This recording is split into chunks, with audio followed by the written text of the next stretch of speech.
আসসালামু আলাইকুম বন্ধুরা, কেমন আছো? আশা করি তোমরা অনেক অনেক ভালো আছো। আজকে যে বিষয়টা তোমাদের সাথে শেয়ার করতে যাচ্ছি সেটা হচ্ছে, তোমরা যারা নতুন একদমই প্রথম থেকে ইংরেজি শিখতে চাও বা ইংরেজিতে কথা বলতে চাও, তাদের জন্য এই ভিডিওটা অনেক অনেক ইম্পর্টেন্ট। এই কারণেই বলছি, আজকে আমরা যে সব সেন্টেন্সগুলো শিখব, এই সব সেন্টেন্সগুলো প্রায় আমাদের ডেইলি লাইফে ব্যবহার করে থাকি। যাই হোক বন্ধুরা, প্রথম যে সেন্টেন্সটা আছে সেটা দেখো, যে আই গেস্ট মানে আমার অনুমান। তার মানে কি, তুমি যদি কোনো কিছু অনুমান করা বোঝায় সেই ক্ষেত্রে কিন্তু গেসটা ব্যবহার করতে পারো। তারপরে দেখো আই থিঙ্ক মানে আমার মনে হচ্ছে অথবা আমি মনে করি।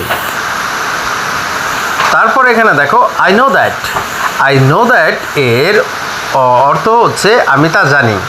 আই নো দ্যাট আমি তা জানি বা আমি সেটা জানি। বিলিভ মি এর অর্থ হচ্ছে আমাকে বিশ্বাস করো।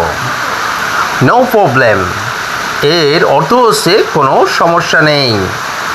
লেট মি সি আমাকে দেখতে দাও। নেভার মাইন্ড কিছু মনে করো না।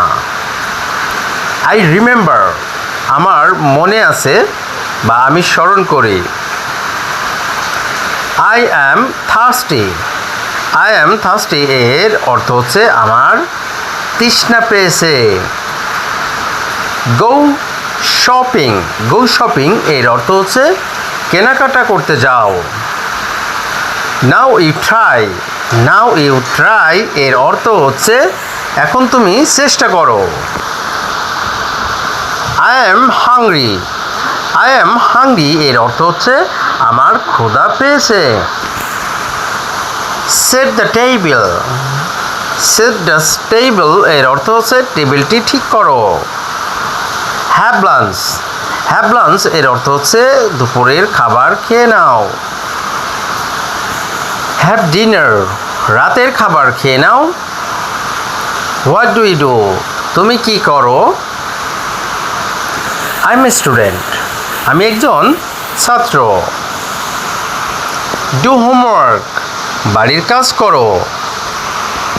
ইট ইজ 8 o'clock 8টা বেজেছে, এখন 8টা বাজে বা 8টা বেজেছে। প্লিজ সিট ডাউন অনুগ্রহ করে বসুন। আই সি এ বার্ড আমি একটি পাখি দেখছি। রিপিট আফটার মি আমার পরে বলো। ডু ইট অ্যানিওয়ে যেভাবেই হোক এটা করো। লিভ ইউর বেড তোমার বিছানা ঝাড়ো। And finally last one, brush your teeth তোমার দাঁত মাজো। সো বন্ধুরা, তোমাদের কাছে যদি মনে হয়ে থাকে যে এখান থেকে কিছু পরিমাণ হলেও কিছু শিখতে পেরেছো, অবশ্যই ভিডিওটা শেয়ার করে দাও। আর আজকে পর্যন্ত ভালো থেকো, সুস্থ থেকো, আল্লাহ হাফেজ।